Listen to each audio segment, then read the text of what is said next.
Sabe aquela conversa de é preciso deitar tudo abaixo? Parece que se ouve cada vez mais, não é? Em vez de vamos consertar o que está estragado. Bem, é precisamente sobre isto que vamos falar hoje.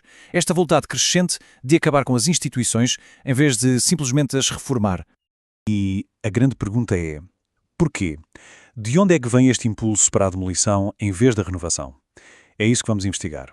Vamos seguir as pistas, como se fôssemos detetives, e tentar desvendar este mistério. Então, vamos a isso. A nossa primeira pista, e olhem que esta é talvez a mais importante de todas, é uma crise profunda e generalizada de confiança nas instituições. Pensem nisto como os alicerces de um prédio. A confiança é o que segura tudo. Sem ela, até o arranha-céus mais imponente começa a abanar. É o ponto de partida essencial. Sem confiança, um sistema simplesmente não é visto como legítimo. E o mais curioso é que esta perda de confiança não acontece de um dia para o outro. É um processo, quase como uma receita, com 3 passos. Primeiro, as coisas simplesmente não funcionam como deviam. Depois, as pessoas começam a achar que não é só incompetência, é de propósito, é corrupção. E o golpe final é quando se percebe que ninguém é responsabilizado, ninguém paga pelos erros. E aí pronto, a ideia de reformar o sistema começa a soar a piada, a algo completamente ingênuo. Ok, então a confiança está por um fio, mas isso leva-nos diretamente à nossa segunda pista. Porque é que não se conserta o que está estragado? É aqui que a coisa se complica, porque mesmo para quem quer mudar, a tarefa parece bem impossível. E a palavra-chave aqui é inércia burocrática. E atenção, isto é fundamental. Não estamos a falar só de papelada ou de funcionários lentos. Não, é uma força estrutural, quase como a gravidade dentro das grandes organizações. É uma resistência que as impede de mudar. A imagem é perfeita. É como um navio petroleiro gigante que vê um iceberg, mas simplesmente não consegue virar a tempo. E o que é que causa esta inércia? São várias coisas ao mesmo tempo. Primeiro, a dependência de caminho. Quer dizer, já se investiu tanto tempo e dinheiro a fazer as coisas de uma certa maneira que agora é demasiado caro e complicado mudar. Depois há os interesses. Há sempre gente lá dentro que beneficia com o sistema como ele está e que, claro, vai lutar para que nada mude. E por último, a fragmentação. Cada departamento é um reino à parte e, em vez de colaborarem, competem uns com os outros. E assim nada avança. E o resultado de tudo isto? A instituição fica presa em si mesma, tão socada em se proteger que se torna incapaz de se adaptar. E para quem está de fora, a conclusão parece óbvia. Isto não tem conserto. A única solução é uma ruptura total. Então, confiança destruída, burocracia paralisada, falta a terceira peça do puzzle. E esta, se calhar, é a mais visceral, a mais emocional de todas: a polarização afetiva. E atenção a esta definição porque é mesmo importante. Isto já não é sobre discordar de ideias ou de políticas, não. É sobre sentimentos. É sobre sentir aversão, medo, até hostilidade pelo outro lado. A política deixa de ser um debate para se tornar uma guerra, uma batalha de tribos, nós contra eles.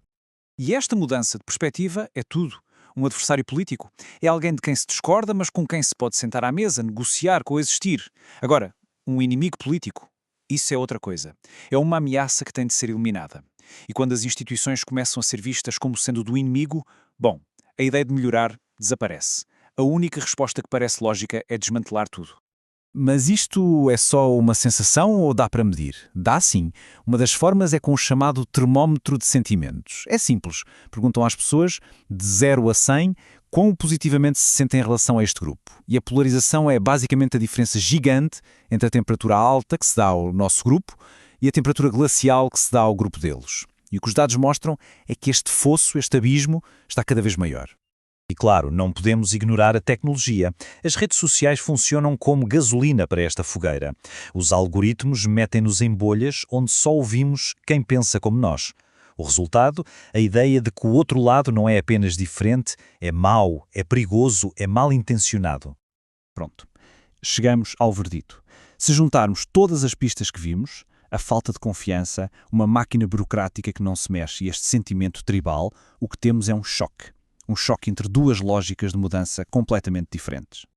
De um lado, temos a mudança aos pouquinhos, a chamada mudança incremental. É a ideia de ir fazendo pequenos ajustes, passo a passo, sem grandes abalos. É um processo lento, mas estável. Do outro lado, temos a mudança radical, a ruptura. É quando acontece algo tão grande, uma crise, por exemplo, que o sistema todo é abalado e transformado de uma vez por todas. E, no fundo, tudo se resume a isto.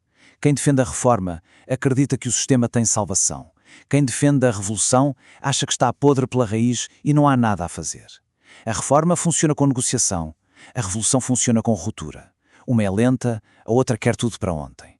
Portanto, esta discussão entre melhorar ou extinguir, na verdade, é uma discussão entre estas duas maneiras de ver o mundo.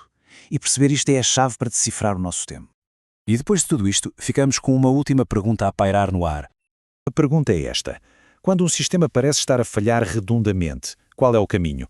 É ter a paciência para reparar as fendas, mesmo as mais profundas, ou é ceder à tentação de deitar tudo abaixo e construir algo novo em cima dos escombros? A resposta que dermos a esta pergunta, como sociedade, vai sem dúvida definir o futuro. Fica a reflexão.